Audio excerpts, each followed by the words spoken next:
Tina Panganiban Perez of GMA7. Good afternoon po.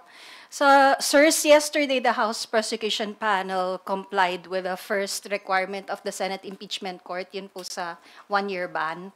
Now, dun sa compliance sa second requirement, if pagbobotohan po sa 20th Congress, how will you vote po? And what actually is that's the second? Would the 20th Congress carry over the impeachment? Sir, no? if interested pa rin yung 20th Congress to pursue the impeachment. Well, on collectively, I personally cannot speak on how the 20th Congress will appreciate, no.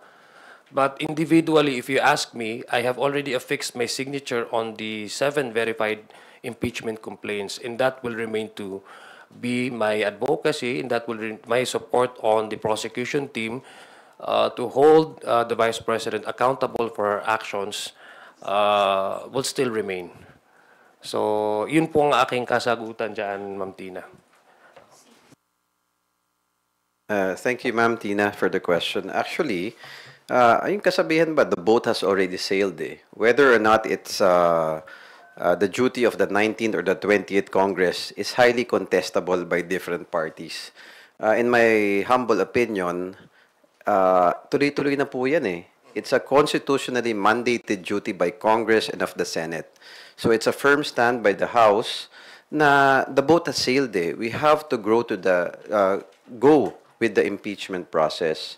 Regardless of what it is, the House has one stand, united, and the impeachment process is a chance to see that the Constitution is at work, it is protected by the leaders of this nation, and more important, ito po yung pinakapatas na paraan para marinig yung side ng dalawang parte. So, it's very fair and democratic. So, sir, what you're both are saying is that hindi na po kailangan nung certification from the House. Well, Ma'am Tina, we have already adopted the resolution in compliance with the court order, no, yung certification. But as to whether or not the 20th Congress will carry on the impeachment, that again was also responded to by the prosecution team. Kasi sabi nga ho nila doon sa for clarity, because we defer the acceptance of that second order simply because ang sabi nila it needs further clarification because the 19th Congress could not simply speak on behalf of the 20th Congress. So I guess if you talk about the process in itself, the impeachment process, that is already laid down clearly by the Constitution. And sabi nga po ng aking kaibigan dito, si Congressman Ernix, na we stand by with what we have already supported. We affixed our signatures in the 19th Congress.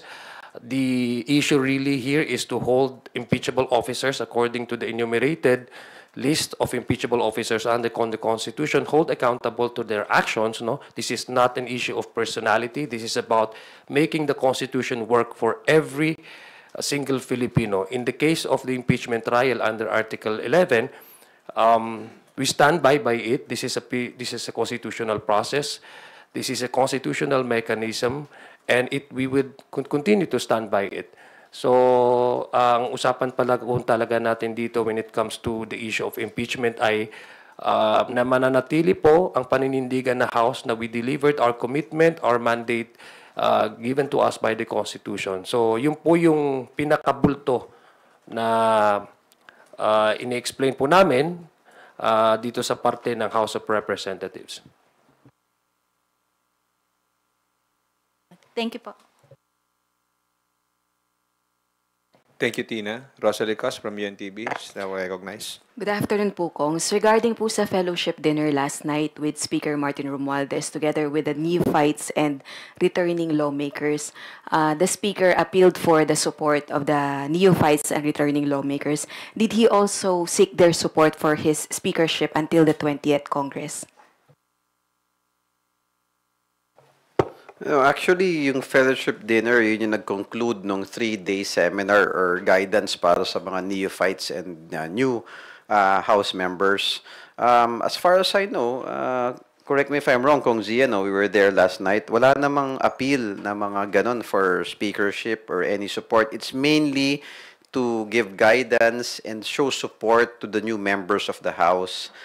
Speaker Martin was simply showing that, guiding the new members on how they can be an effective leader of their respective districts.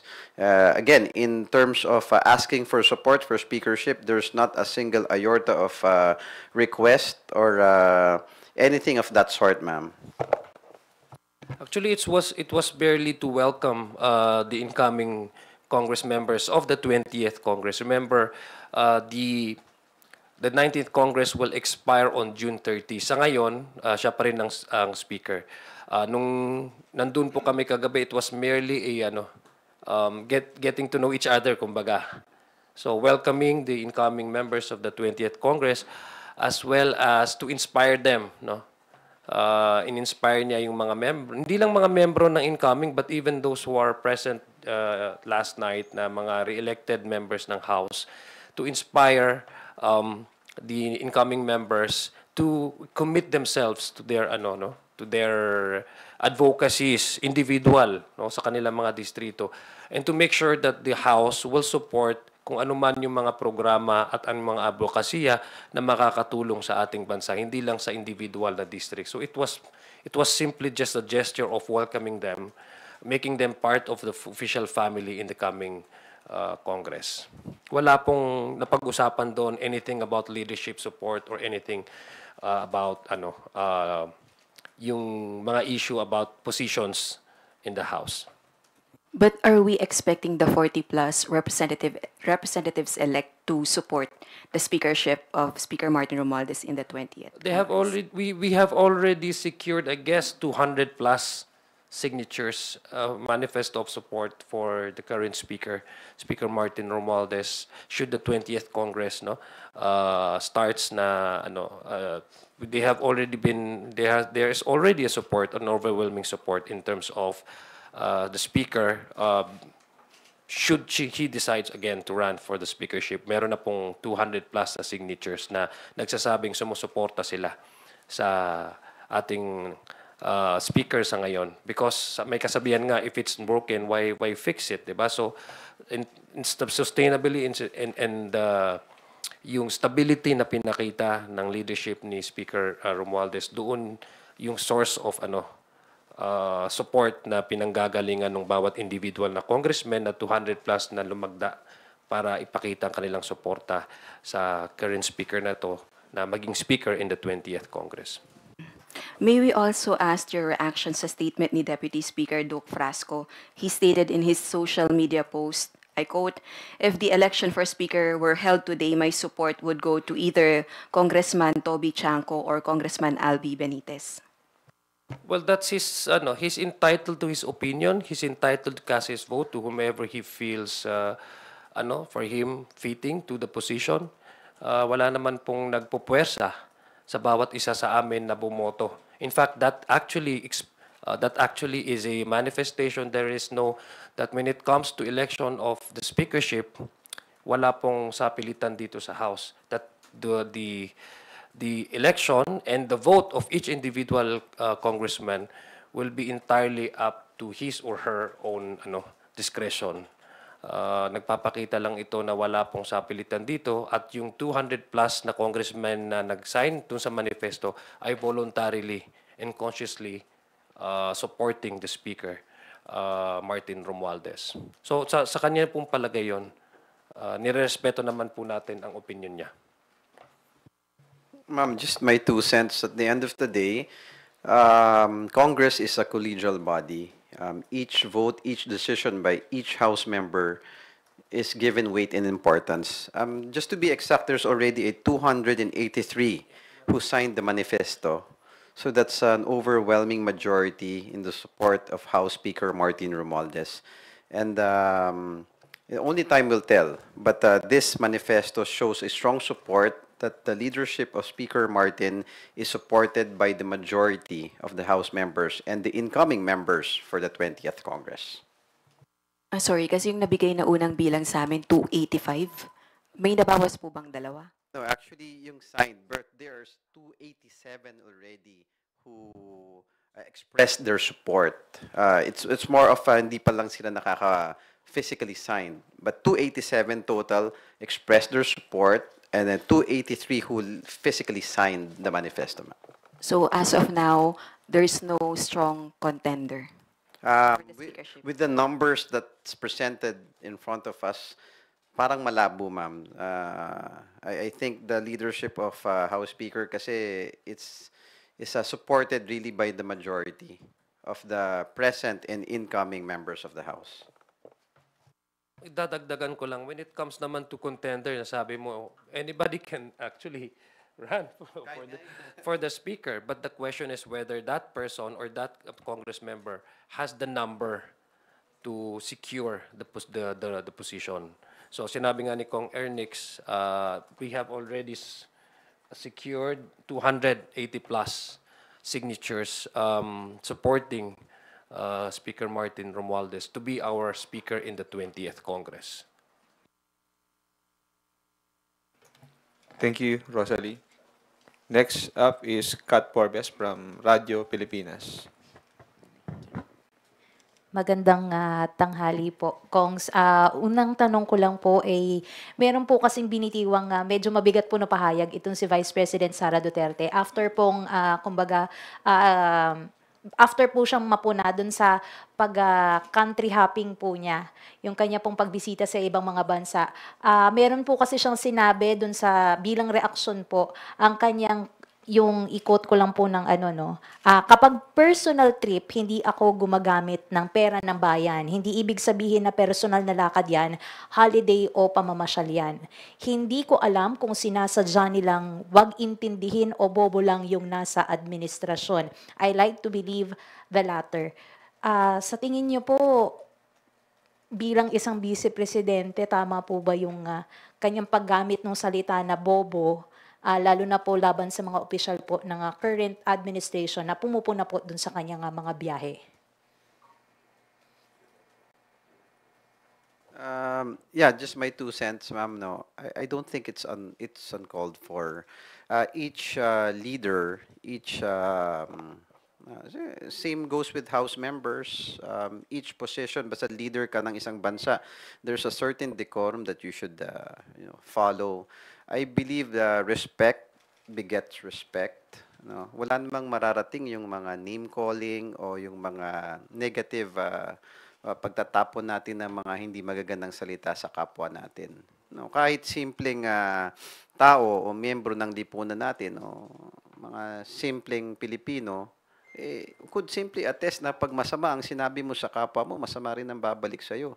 That's why I really commend President Bongbong Marcos sa dami-dami ng tinatapon na putik sa kanya. No, this is my own opinion. No, he maintains that decorum of being a good leader, setting an example to the youth and to the generations coming ng ating bansa, na talagang nagbibigay pa rin siya ng respeto. Being an objective leader is what we need.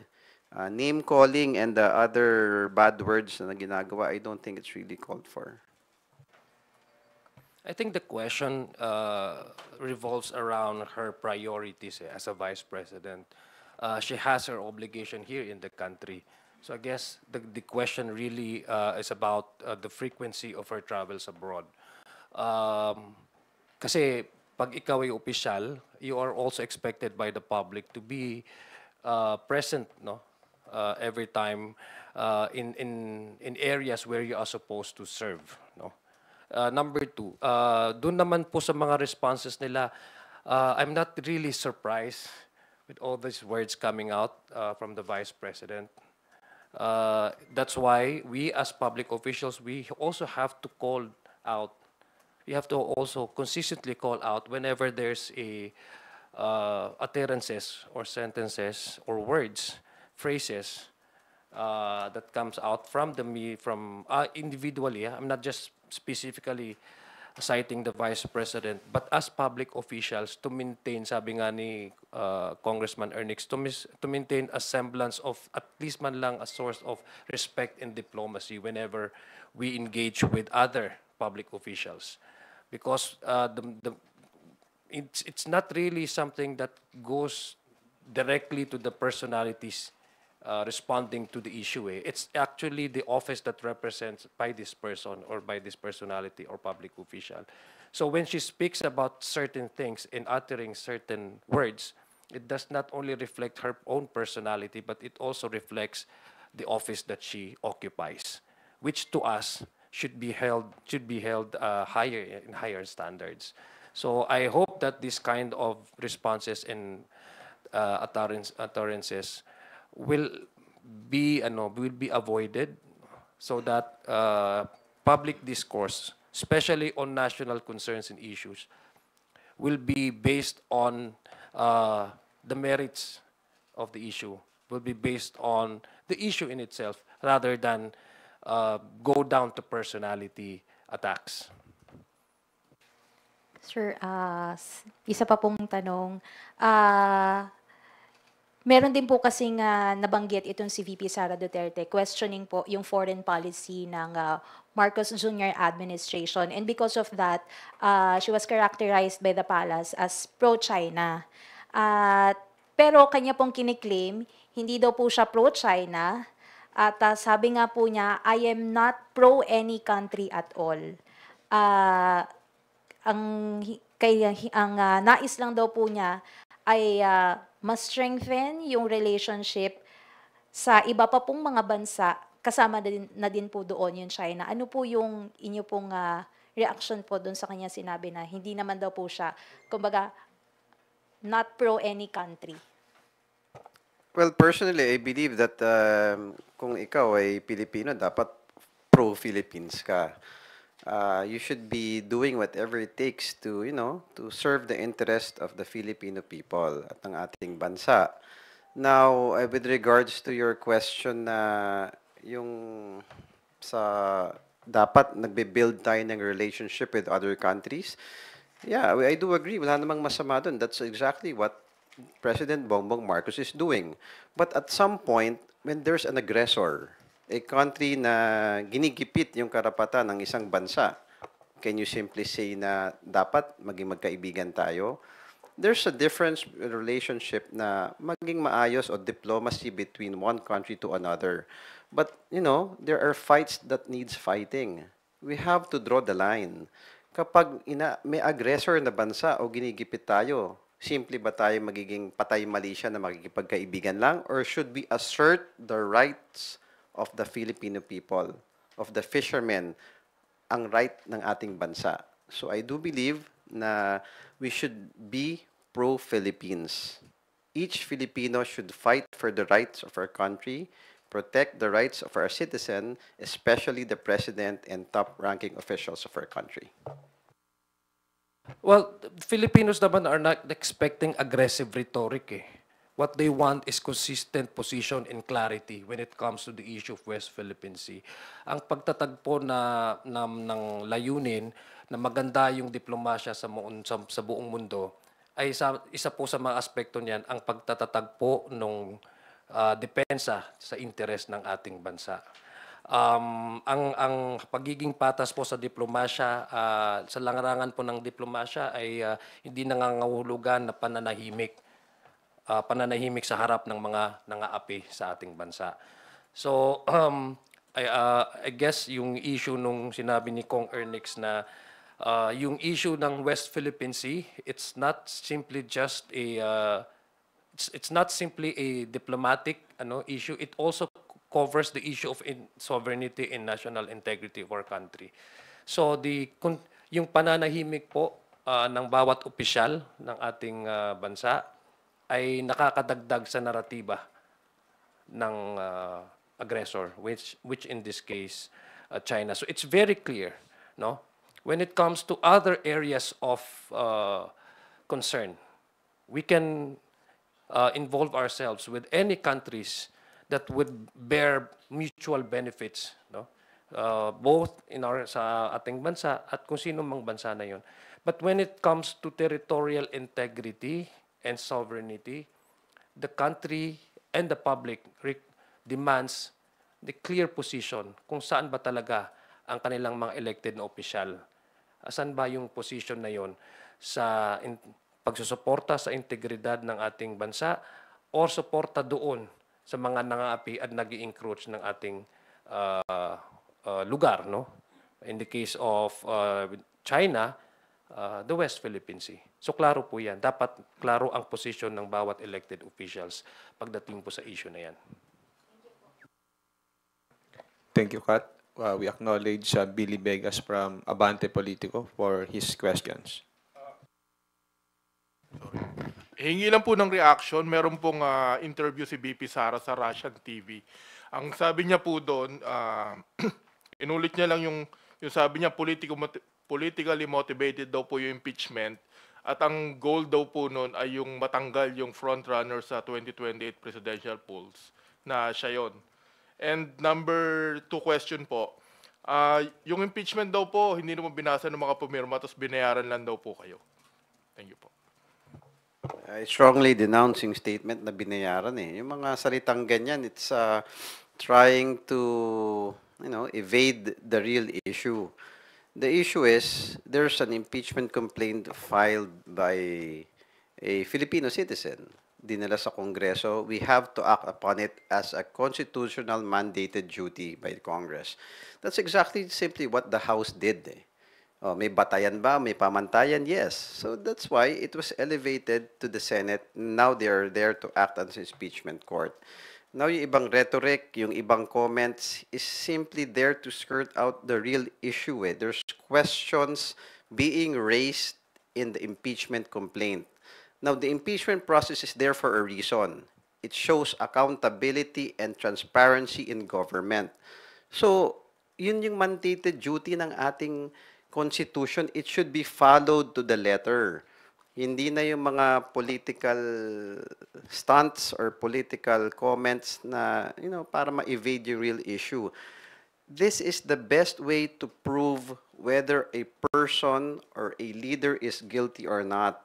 Let's go with the process and let's show the Filipino people that there is nothing to hide. Ipakita natin na patas ang gobyerno, na patas ang institusyon at patas ang proseso as mandated by our Constitution. And in doing so, the issues na nakaharap kahit sinong leader ng ating bansa, it will either be judged accordingly in history as tama ba or mali. The articles of impeachment were passed overwhelmingly by the House of Representatives. Compared to the dubious acknowledgement receipts, the verified impeachment complaints has the blessing, it carries with it the blessing of the Constitution. Sabi nga ni Kong Ernix, this is a process wherein we ensure that our Constitution is alive and well. Ilang lang po yung mga enumerated by the Constitution ng mga impeachable officers. And I guess apart from holding the principle of accountability to these public officials, it also carries with it our fight against the culture of impunity. The reason why we are holding these high officials accountable to their actions because we do not want also the culture of impunity to be the dominant rule of the day. So, yun po yung issue doon.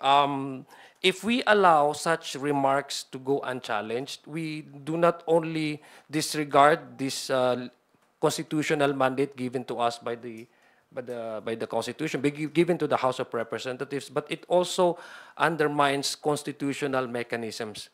No?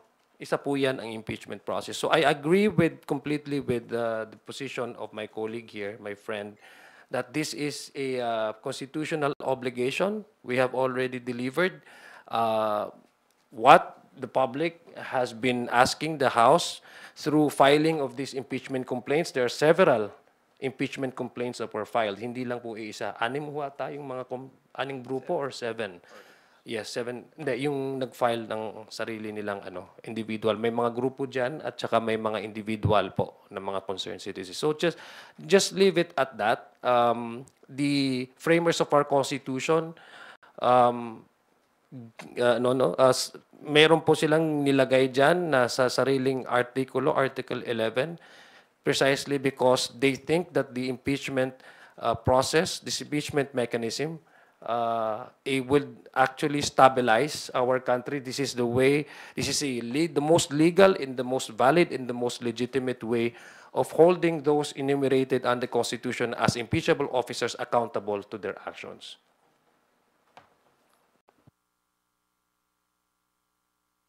Please proceed. Habol ko lang kay, lalo na po kay Kong Sia. Kong Sia, magkakaroon ba ng epekto sa BARM election yung pagsasabi na courtesy resignation ng mga member ng parliament? Wala po ako nakikitang connection sa preparation ng COMELEC for the BARM elections in October this year with that of the Chief Minister's order to revamp his cabinet. It's entirely a administrative decision and executive action done by the sitting chief minister that is internal within the BARM bureaucracy. So I don't see any connection, or would this decision of the chief minister affect the preparation of COMELEC for holding the 2025 BARM election this coming October. So wala po ako nakikitang connection doon. Thank you, Billy. We will now take questions from Melalis Moras of PTB4. Hi, good morning po, Kongs. Follow-up lang po, kanina kasi natanong kayo ni Ate Tina na until the 20th Congress, talagang suportado pa rin natin itong pagpapatuloy ng pag-pursue dito sa impeachment complaint laban kay Vice President Sara Duterte. Pero sa kabila nga nito, kahapon sa reference po ni Senate President Cheese Escudero, may mga ilan siyang, kumbaga, mga mabibigat din ng pahayag tungkol sa impeachment. Hingin ko lang po yung reaction nyo dito, given na, yun nga, kabilang tayo sa mga nagsusulong at sumuporta dito sa impeachment complaint. Una, may sinabi siyang pwedeng i-junk ng impeachment court ang case laban kay VP Duterte by majority vote. Ano po yung reaction nyo dito at yung sinabi din niya na parang matigas daw yung ulo ng mga House prosecutors? At what basis kaya yung sinasabing pwedeng i-junk ng majority vote sa Senate yung impeachment complaint? I don't see any reason why this should happen, kasi kung political lang ba, kung kakampi ba nila, or whatever it may be, the Constitution specifically says to try and decide. The Senate has a constitutionally mandated duty to do so. So I don't see any reason why there should be a vote, motion, or any sort na para ipigilin ang mandated duty ng Constitution sa Senate. Dapat gawin natin ang trabaho natin. And di ko maintindihan yung comment na why the House panel would be stubborn. In reality, na hindi naman dapat na, in my humble opinion, but the House submitted constitutional compliance certificate to the Senate, resubmits the entry of appearance without conditions to VP Sara's impeachment complaint. So having said that, ginagawa na nga ng House prosecution ng House ang duty nila and above that. So I think the House is being cooperative with the Senate acting as an impeachment court, and there's no reason to name calling. Tayo lahat naman nandito sa House and the Senate should be working together to do our constitutionally mandated duty. Tama na yung giitan, yung mga name calling o yung turuan or pasahan ng bola. Let's work together, let's proceed with the impeachment complaint and do our constitutionally mandated duty. The House prosecution team works according and in compliance with the Senate, the impeachment court's own timeline. So kami po ay nagre-responde lang at nire-respeto yung jurisdiction ng korte, ng impeachment court.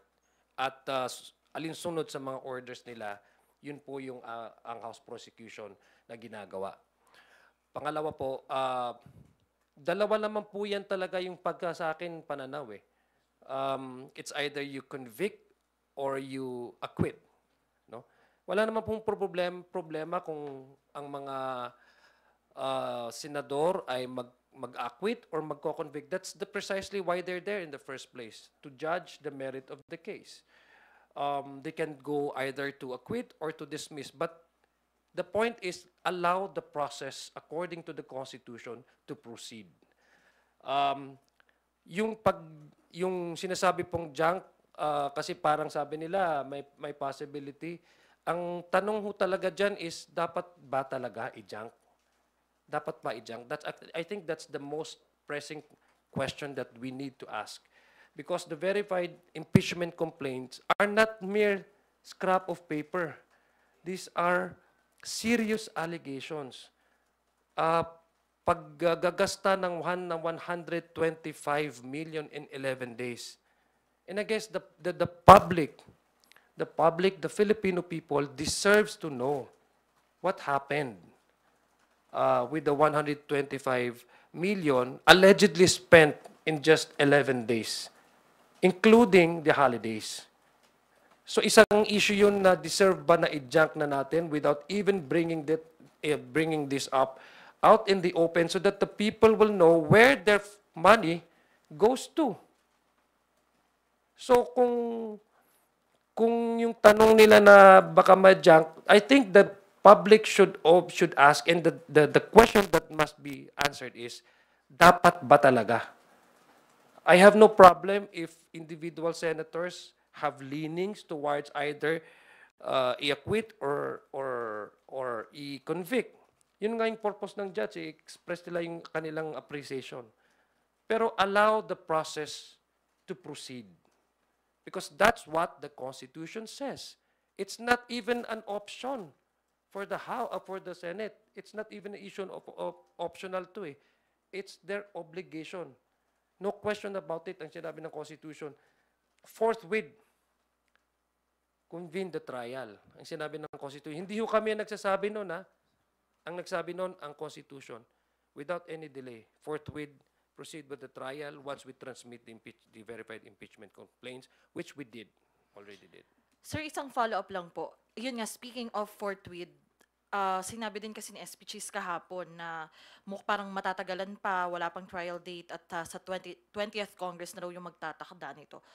Ano pong masasabi nyo dito, given na paulit-ulit ng sinasabi rin, ina-assert ng House yung forthwith? Again, we are not asserting that. We are just merely referring to the words used by in the Constitution, which has not only it speaks about yung time frame, but it also speaks about the urgency of the matter. That's why I guess the framers of our Constitution chose the word forthwith, because it carries also with it not just the timeline, but the urgency of the matter. Kasi we're talking about impeachment process. Again, ang House prosecution still commits that we will proceed, we will work in compliance with the order of the Senate Impeachment Court. That also includes their timeline. So, sa kanila po, sila pong nagde-decide kailan yung magre-reconvene, kailan po yung actual trial, sila po yung korte. Ang House prosecution team will just simply comply with the orders of the impeachment court, including the timeline. We have consistently displayed that throughout the issue, when the issue started.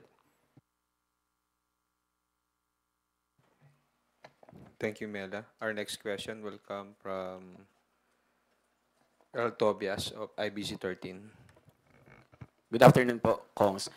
Kung sa isang press briefing kanina, nauna nang pinabulaanan ng palasyo ang patutsyada ni Vice President Sara Duterte na photo ops lang daw ang ginagawa ng ating Pangulo at hindi daw nagtatrabaho. Ang konteksto po nito ay galing doon sa mga nasamsam na ilang illegal na droga, pero para daw sa Vice Presidente, ito ay photo opportunity lang ng Pangulo para itago ang dire situation ng bansa. Bilang leader po ng Kamara, bilang parte po ng liderato ng Kamara, ano pong reaction niyo dito? Alam niyo po, marami na pong mga indicators, no, na ang ating bansa ay nasa tamang track, no. Yung mga pictures naman na sinasabi, alam mo, parte po sa isang public service is also transparency. Kaya nga mayroon tayong sinasabi nating reporting to the public what has been accomplished, no. Apart from also showing data, Mas maganda nga po na ang ating mga leader ay pumupunta sa bawat lugar at pinapakita not only the accomplishment but the dedication to which these programs, particular programs or projects, are needed and are important to boost economy and to project that there's a stability in the country in how we serve our constituencies. No, again, I'm not surprised that such remarks will be coming from the Vice President. But sabi ko nga, ang Malacanang sa ngayon, ang Presidente, I cannot speak for Malacanang, but the way I see it, any distraction, any kind of negative opinions will not deter against this country, this current administration to pursue what they believe are priority agenda for this country's moving forward. Oh, in my humble opinion, dapat pag may i-criticize ka, objective lang. It's not a matter of kakampi mo o kalaban, gusto mo o ayaw mo yung tao. Ang problema kasi, kapag ka nagki-criticize ka, kapag kalaban ka, wala kang sasabihing mabuti eh. Oh, let's be realistic. Oh, pagka walang nakitang picture, wala kang ginagawa, stubborn ka. Kapag may ginawa ka naman, labas mo sa press, photo ops naman. Sa pula sa puti, walang tama pagkalaban mo eh. Ganun talaga ang politika. But, we have to be mature enough as leaders of this nation to look beyond kung ayaw mo ba o gusto o kalaban mo sa politika o hindi yung tao eh. Pagkikriticize natin sa ibang leaders natin should be objective. Hindi yung para lang magtapong ka ng putik. So, I know the Filipino people are very smart. We know who is doing their job, kung sino nagtatrabaho at hindi, who is sacrificing for our nation, kung sinong hindi, and these name callings, won't hold water. So I do believe that, I hope that we could be mature enough as leaders of this nation to stop the politicking, to just be objective in criticizing our kapwa lingkod bayan to the betterment of our country. Follow-up lang din po. Kung Zia, you have a statement saying being a frontrunner is not a license to violate the Constitution, referring to Vice President Sara Duterte. Can you elaborate lang po the reason behind it? Well, that is in response to her statement na nabayaran ang House of Representatives sa pagpapipirma ng mga verified complaints. I guess it's also on the context that her team, those closely associated with her, are trivializing the impeachment court by saying that this is political because this impeachment process is to prevent her from running in 2028. I guess the bulk of the issue comes from her camp na sinasabi nila, this is actually what's happened kasi yun ang projection nila. So ang sinasabi namin, ang response po namin dyan, una, hindi ho, sabi nga ni Kong Ernix kanina, wala pong pumilit sa amin pumirma, hindi po nabayaran ang mga members ng House na nag-affix ng kanilang signatures in support of this verified complaints.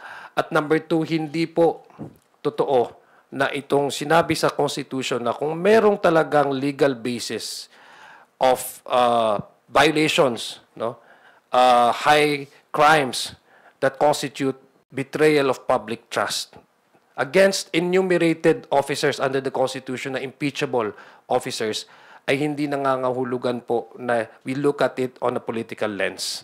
That nobody has the right to say that the Constitution, Article 11, is just there simply to be abused by anybody for the purpose of preventing anyone from ever seeking any offices in the coming and in future elections. Thank you, Kong. Last from my end na lang po. Question din po kasi ni Vice President Sara Duterte ang hakbang po ng Pangulo bilang Commander-in-Chief sa pagpapataas po ng police patrols to curb criminality in communities. I will quote na lang po yung sinabi ni BP. Dapat ang iniisip mo how to modernize, leverage the technology out there to improve the Philippine Police. Bakit nandoon ka pa din sa ilalagay mo ang police sa kanto, nandoon pa din tayo sa 1970s at 1980s na magpapatrolya ang police sa daan? Would you agree to such statement po na luma yung estratehiya na maglagay ng physical police presence sa mga kalsada po natin? I beg to differ. Yung police visibility is always a deterrent for crimes, no? seeing physically a police officer, a law enforcement in the streets, is a very strong deterrent to criminals.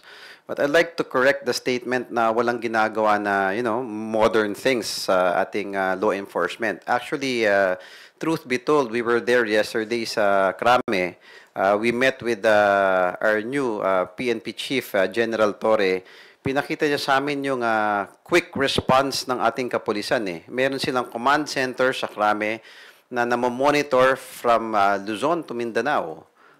So I really commend also the President and our new PNP Chief General Torre for having this new technology na pinapaigting nila yung quick response ng ating kapulisan to each part of our country. Nakita namin doon sa monitor doon na at a single notice na may tumawag, makikita na yung foot patrol na nakikita sa vicinity ng panangyayarihan ng crime. So it's not true that walang ginagawang technological advancements sa ating law enforcement. Truth be told, parehong ginagawa. May technological advancements and at the same time, nandiyan dyan pa rin yung physical presence. It's a strong deterrent for criminals. Ako naniniwala ko doon sa sinabi ni Chief PNP na the police should be out there in the streets. Sabi nga, it's a deterrent. Tama po, police visibility is a deterrent na mangyayari ang mga krimen. The word actually is the catch word is prevention . Hindi lang yung actual investigation or running after criminals, but even to prevent a crime to even happen in the first place. So that's police visibility. Number two, yung gusto niyang ilipat doon sa the headquarters, the police should actually be out in the streets because the police are not just simply for clerical purposes. Kasi pupunta yung mga tao, magre-reklamo, tapos i-encode ko ano yung reklamo. These are clerical jobs. In the first place, ang police is to serve and to protect. You should be out there para ma-prevent yung mga nangyayari na possible na mangyari sa krimen and to respond to call of distress. Halimbawa, o may nangyayaring hindi maganda sa ating mga barangay, within 5 minutes dapat mag-responde. So it's an improve services, no? In terms of keeping our streets safe, making our streets free from criminal activities and criminals. So sa akin palagay, ang galing nga sina Kong Ernix doon nung isang araw ba yun, Kong, no? Isang araw kahapon. In fact, meron na silang mga additional na gadgets na yung ating mga kapulisan sa ngayon, meron na silang camera attached sa kanilang katawan na naka-link na siya automatic sa internet. So kung titingnan mo, maski saan sila pumunta, meron silang mayroong operation na IT operation doon sa PNP na yung visibility kung saan pupunta yung mga police ay on time at real time nakikita ng headquarters. So that's an improvement, no? That's when you talk about modernization, that's one aspect that I guess we need to commend the current Chief PNP for introducing this new technology so that we do not only prevent crimes in the street, we do not only keep our streets clean from criminal activities, but we also maintain yung professionalism ng ating mga police kasi nakikita kung ano yung trabaho nila, kung anong ginagawa nila, paano sila pumisponde sa mga hindi magagandang tawag at mga krimen na nangyari sa ating mga komunidad. Thank you, Earl. Let us now hear from Lines Capante of GMA Online. Please go ahead.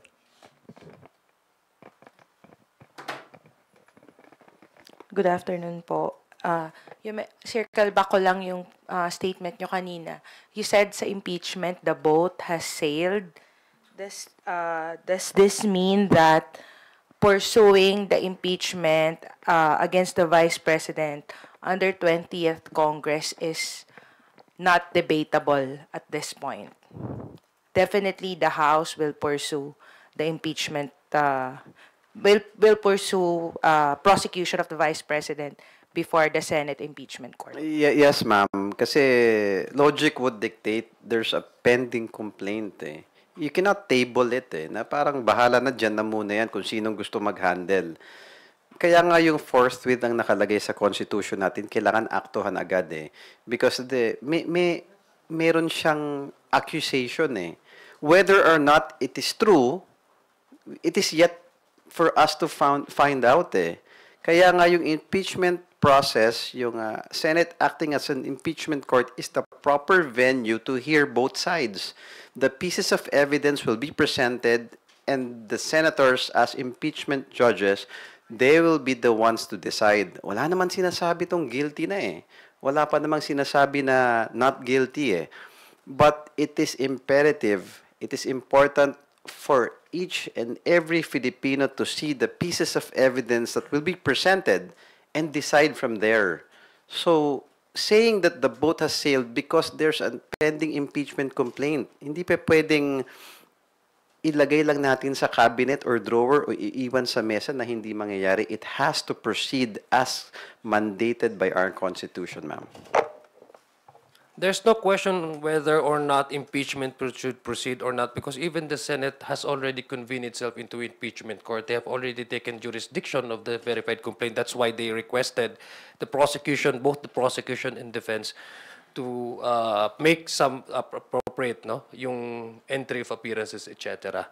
So I guess in terms of the jurisdictional issue, has already been resolved by the impeachment court in itself. The question now is whether or not the willingness next Congress po ng will pursue. 20th I guess, yes. There will be continuation of this process because it has already been resolved by the impeachment court.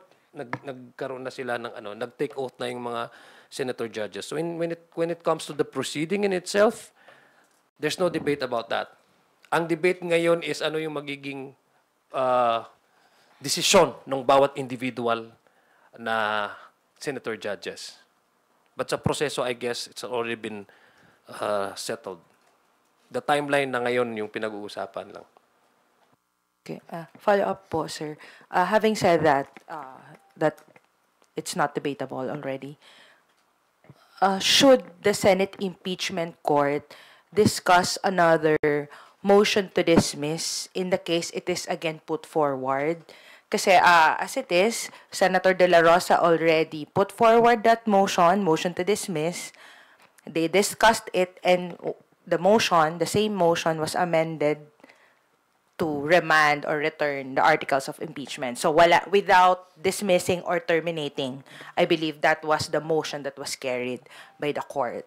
So in the event, dapat ba kapag in the event na another senator judge, when the trial resumes, another senator judge or the defense will again put forward a motion to dismiss outright, should this motion be entertained by the Senate impeachment court again?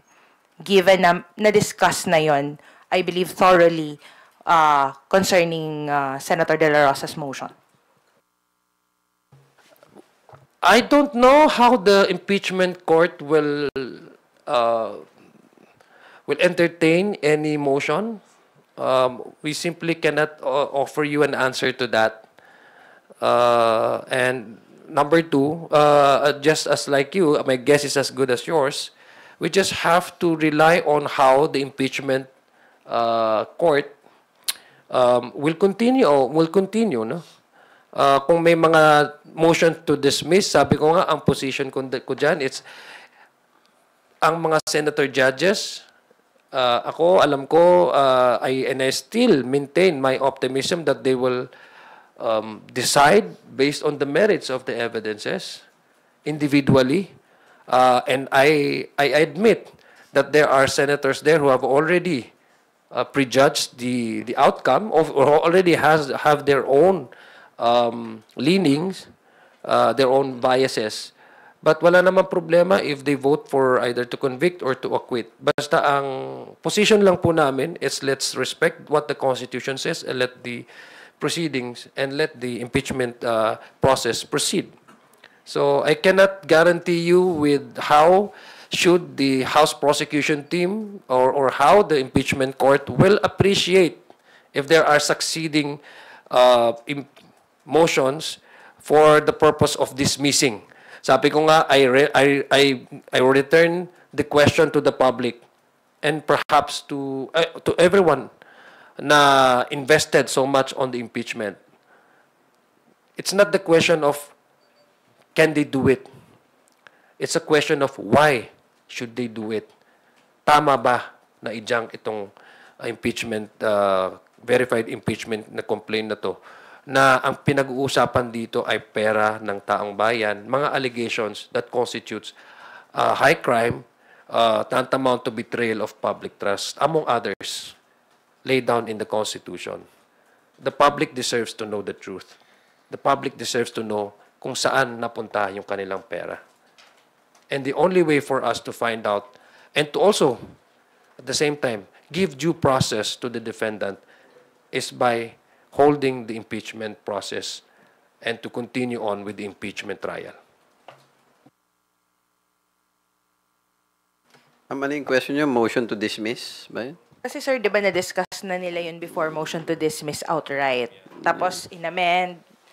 Pero sa akin, ma'am, just... Kung meron na naman gano'n na naman, kasi parang uulitin na naman, parang motion to dismiss outright na naman. Tama po yung question. Actually, should the Senate entertain a similar motion to dismiss? Discretion nila yun, ma'am, eh. Pero at the end of the day, ano ba yung basis ng motion to dismiss? Kasi dapat may basihan eh. Kasi kung iisipin mo, each senator should act impartial. Whether or not they are in favor of the accused or not, they should act as an impartial judge do sa impeachment process eh. So, doon mo makikita na, na may pinapanigan agad kapag nagmo-motion to dismiss without hearing a piece or pieces of evidence. Wala pa nga pinipresenta, gusto na lang i-dismiss eh. Yun, makikita, ano sila, hindi siya impartial. So, you know, the people are watching. History will write itself ngayon dito eh. So, we have to show our impartiality, kakampi o hindi. You should do your part in your job as a Senate judge, no?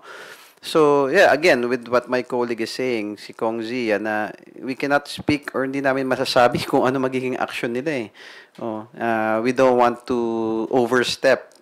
But it is our opinion that the impeachment... it's the best way to see whether or not guilty or not guilty after seeing the pieces of evidence. Last na lang po, on BARM, the Chief Minister asked for courtesy resignations, pero may election na rin po kasi sa October, which is roughly 3 months away. What makes this call for courtesy resignations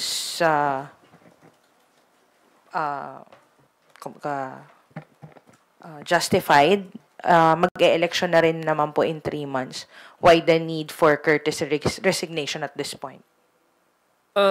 Sa aking palagay, there's no, I mean, that's an executive power, a decision by the sitting chief minister. Party po yan sa kanyang mandato, power na binigay po sa kanya under the Bangsamoro Organic Law. Ang BARM kasi, it's a parliamentary system. Even if you revamp the cabinet, no, there are secretary, director generals na career. In terms of, would it affect, hamper the daily transaction or of each of the ministries or agencies? Hindi po, kasi meron naman pong tuloy po yung trabaho dyan. It's purely an administrative decision, a executive decision by the sitting chief minister, which is entirely within his power to exercise. Kasi anytime po ang sa parliament kasi, even the parliament can call for a vote of no confidence and you can revamp automatic without drama. We can revamp the ministries, no, the bureaucracy at any given time. That's just one of his powers. So hindi ko alam. I cannot presume what were the reasons or the justifications for the chief minister to request a courtesy resignation. I guess it's part of how he would probably better the services in the BARM, no, to better the bureaucratic services of the entire our regional government. So I cannot answer you as to the validity or the basis or the justification because again, that's entirely within his power under the BUL to exercise such executive decision. Thank you, sir. That's all. Salamat, Nasel. We acknowledge Marian Enriquez from TV5. You may take the floor. Good afternoon, sir. I just have two questions po. Sundutin ko lang yung tanong ni Mela. When SP Escudero said po that a majority may vote to dismiss or junk the impeachment case against Vice President Sara Duterte if a motion is introduced. So sinabi ni mamamayang Liberal Party List Representative-elect Leila De Lima, quote, may Cheese Escudero version na talaga ang 1987 Constitution, ibang-iba sa original. Do you share the same sentiment, sirs? Ako, I rely on how, well, naturally, we have the House prosecution team, and maybe they will ready themselves on the eventuality that such thing might happen. But let me also go back to the explanation of my colleague, my friend, Ernix Junicio. Set aside the technicalities in legal. For a judge to even arrive into conclusion or judgment, ang word mismo is judge, no? To weigh things, no? Based on the evidences, based on the evidence presented by the accused and the defense, the counter evidences to be presented by the defense panel, without even giving and allowing the opportunity for both sides to present their case. And that, to me, in a way, is a question more on why, rather than can they do it or how. So it's more on the question of bakit i-dismiss without even allowing both sides to present their case for the public also to be the judge whether or not the VP has committed high treasons, constitutes a violation of the violation of betrayal of public trust. So yung issue na yon, sa palagay ko, gusto ko rin mag-refer yung lahat ng mga kasagutan tulad po ng kasagutan ng ating mga dating mga justices sa Supreme Court. There are only two instances where an impeachment proceedings can be concluded. It's either a decision to acquit or to convict. So it's a novel idea for us, for them, to hear the words dismissed and junk. So if you ask my personal opinion on that, I tend to agree with these former justices who say, yung Phil Consa, who says na hindi ang dapat to move forward, it's not to dismiss outright, but to hear the complaints because that's what the Constitution says. Dismiss or ano ba yun? Dismiss or junk. Ako, I agree with Kong Zia. Pero malaking tanong, bakit? Anong reason nyo para i-dismiss or i-junk? Are you more powerful than the Constitution? Or the bigger question is, ayaw nyo bang marinig yung gustong marinig ng taong bayan? Ayaw nyo bang makita o masilip man lang yung mga ebidensya na ipipresenta ng dalawang panig? Yun ang pinakapatas sa lahat eh. That's why dapat impartial. So kung gusto nyong i-dismiss o i-junk this early in the game, in the process, anong reason nyo? Nakakapagtaka at mag-iisip ka talaga kung ba't ayaw nyong pakinggan yung panig ng dalawa. Yun yung tanong ko lang. Thank you, sir. Kanina po, you also mentioned, again, dapat ba talaga i-junk? Kong Adjong, you said they should just allow the process, not even an option for the Senate. Hindi nga ito option now. It's their obligation, no question about it. They just have to forthwith proceed with the trial. Kong Ernix, you said forthwith ang nakalagay sa konstitusyon, dapat aktuhan agad. And if you're saying earlier na hindi po yung House Prosecution Panel ang matigas ang ulo, sino po kaya? Ayoko sanang gumamit ng ganong klaseng konteksto, no? May position ng bawat institution na involved dito sa sa impeachment court na ito. I don't see it that way. I only see it as something na merong hindi pagkakaunawaan ata. But I'm coming from in a place where I have to really consistently, no, explain to the public that the House of Representatives has consistently and constantly displayed a sense of respect to what the court has been ordering us to do, the House Prosecution Panel. That the impeachment court is the one determining the timeline. The impeachment court is the one ordering both the prosecution and defense to comply to such requirements. And if there's any delay or if there's anything that would further open up legal interpretation on how the Constitution dictates, it's not the House prosecution team, because we merely submit to the orders of the court. And that's what we've been doing from the very start.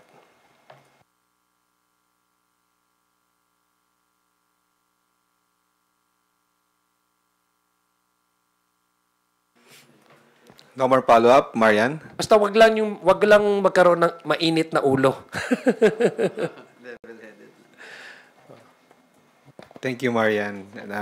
Tina Panganiban Perez from GMA7. Sir, this is for Kong Ernix.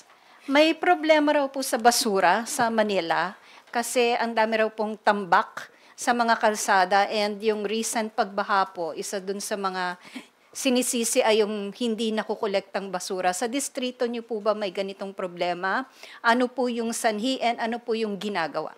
Actually, thank you for the question, ma'am. Actually, a few hours ago, I received texts nga na humihingi ng tulong ibang mga constituency namin na may mga tambak ng basura, and upon monitoring, talagang meron eh.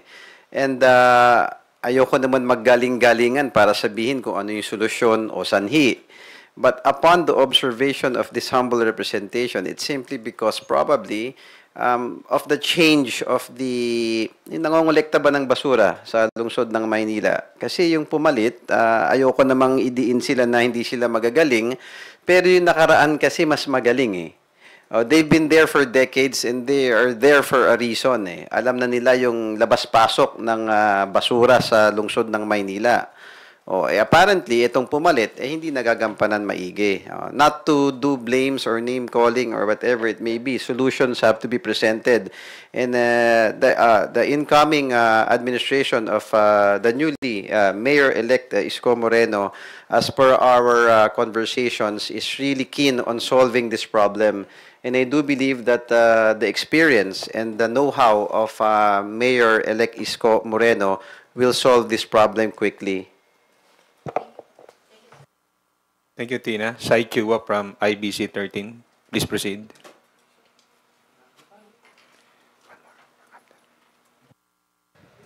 Hello, sir. Good morning. Happy Islamic New Year, sir. Balikan ko lang, sir, yung napag-usapan natin.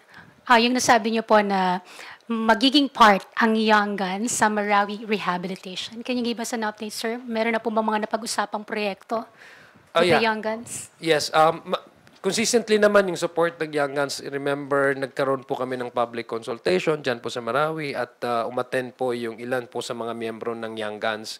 By the way, I'd like to extend yung aming pasasalamat, no, kay President Bongbong Marcos. He was there to visit us, visit Marawi, and then to assess yung ongoing rehabilitation works na ginagawa dyan sa 24 barangays, yung most affected area.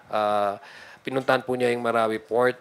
Pinuntahan din po niya yung schools dyan sa Sagusongan. Distributed yung mga Starlink para mas maganda yung digital. Kasi ngayon, more on digital na tayo, di ba? So, nag-distribute po siya ng mga ano dyan sa eskwelahan dyan, sa ating mga mag-aaral. Binisita rin po niya yung water supply kung saan ilalagay yung magsiservice ng water sa 24 barangays and yung electric supply also. He visited the locations. Nagpapasalamat po kami dito dahil it also speaks about the commitment of this current administration to continue on with the rehabilitation efforts. And for him to say na babalikan ko ito or babalik ako, that also speaks about his desire to really assess and evaluate and then come back again whether these projects have already been completed and accomplished, because entirely the idea of the rehabilitation is for the reintegration of the former residents in this area. So marami pong salamat sa ating Pangulo, President Bongbong Marcos, for visiting Marawi City.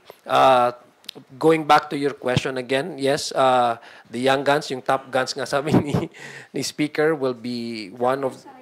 No, it's yeah, I don't know kung kasi para sabi nila parang mga hindi na ro kami mga neophyte eh.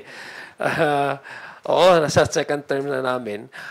Yeah, we have I've already received assurances from my from members of the Young Guns, si Kong Ernix, kasi marami po sa kanyang distrito na mga taga-amin po, na mga displaced individuals din na lumipat sa kanyang distrito kasi nga wala nang yung kabuhayan nila nung una sa Marawi ay nawala, so lumipat. Kaya si Kong Ernix ay isa sa sumusuporta sa efforts ng rehabilitation. I guess it's not more on how the individual members of the House will continue supporting the rehabilitation of Marawi.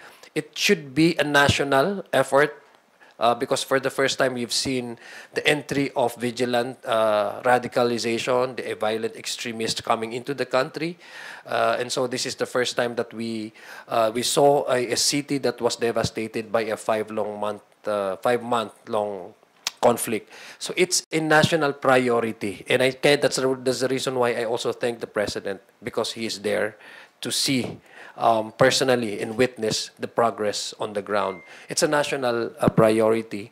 It should be a national commitment to make sure that the affected individuals will be not only given the chance to reintegrate, but also to give justice to those who have been displaced. So I'm confident that the support, not only of the Young Guns, but even the leadership of the House. I would also like to convey to you, I have consistently thanking the Speaker for it, because he has put so much effort in the rehabilitation of Marawi City. In fact, he ordered the creation of the ad hoc special committee on Marawi rehabilitation, specifically to monitor the progress of the rehabilitation and as well as to provide justifiable compensation packages for the victims. So, thank you very much for that question. Sir, dagdag ko lang, yung mga bagong upo po ng mga neophytes, will they be welcomed as the new Young Guns, part of the Young Guns? Yung mga bagong upo po na neophytes. Well, yeah, they're always welcome, but ayaw namin pangunahan, baka kasi meron silang gustong group din na mabuo as a neophyte house members. Basta they're always welcome to join our group. Thank you po. By the way, yung young, it does not necessarily mean age. yung young, yung term kasi ng Young Guns, those refer to the terms, no? Or the word young refers to the assumption of the neophytes in the previous Congress. Na ilan tayo? 70 plus, no? 70 plus. Thank you, Sai. We will now call on again Lenesca Panti from GMA Online for today's last question.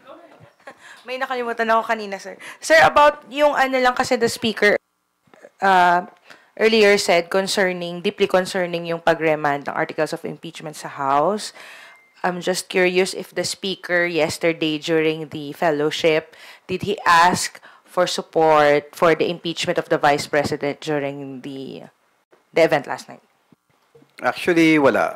Si Speaker is very professional na talagang the event last night was mainly focused on welcoming the new House members, making them feel welcome and being guided accordingly. Kasi gusto ni Speaker Martin na beyond politics, outside ng impeachment, outside ng speakership, nakatutok lang siya sa pag-guide at pagtulong dun sa mga bagong House members so they could be an effective new House member at magaling na representante ng bawat distrito nila. So no, walang mention of any impeachment or no, again, there's no a single mention of support for House speakership. Talagang para lang sa mga bago members, ma'am. Jovial kasi yung atmosphere kagabi. So the least that the speaker wants is to is to sirain of the, to spoil the mood yung kagabi by saying such thing as impeachment. So wala kaming napag-usapan, walang na-mention anything about that. Thank you, Lenesca. We will now move to the closing remarks of our honorable speakers. Again, I would like to say thank you sa ating mga friends from the media at sa mga batang tondo. Again, magandang hapon sa inyo. At to everyone sa mga house media, yung lagi kong iniyayaya kayo, hindi na mangyari yung sa Ugbo. Naku, parang naging 20th Congress na, hindi pa kayo nagano. Basta I just want to promote Ugbo. Na kasi marami doon na nawalan din ng mga hanap buhay, negosyo, na trying to, financially be stable. Nilalaban nila yung mga negosyo sa Ugbo. Kaya yung mga taga Quezon City, Makati, o kahit saan parte, o media, please, mag-ano kayo ng isang date, I will sponsor it. I-feature natin yung mga negosyante sa Tondo. Masarap naman yung hinahanda namin. Mura na, malinis pa. So, you're always welcome. And again, thank you very much. At sana nasagot namin to the best of our ability yung mga tanong ninyo. And we're always happy to be here. Marami pong salamat. On my part, magpapasalamat po ako sa House Media team ng House of Representatives sa inyong patuloy na pakikipag-ugnayan sa aming mga opisina para mas mabigyan linaw yung mga usapin ng ating lipunan sa ngayon. Nagpapasalamat din po ako sa aking kasama ngayon dahil maganda yung kanyang mga naging advokasya para sa kanyang constituents na galing po sa aming lugar. I also would like to thank the President for visiting Marawi City. Again, marami pong salamat sa ating mga kaibigan sa media at sana po ay naliwanagan namin ang inyong mga katanungan, and we look forward to holding the same press briefing in the coming days po once the 20th Congress convenes. Again, I'd like to greet everyone. Happy Amun Jadid. Assalamualaikum warahmatullahi ta'ala wabarakatuh. Thank you, House Ad Hoc Committee on Marawi Rehabilitation and Victims Compensation Chairman and Lanao del Sur 1st District Representative Zia Alonto Adjong, and House Assistant Majority Leader and Manila 1st District Representative Ernesto Ernix M. Junicio Jr. for joining us today. Sa inyong lahat po, maraming salamat.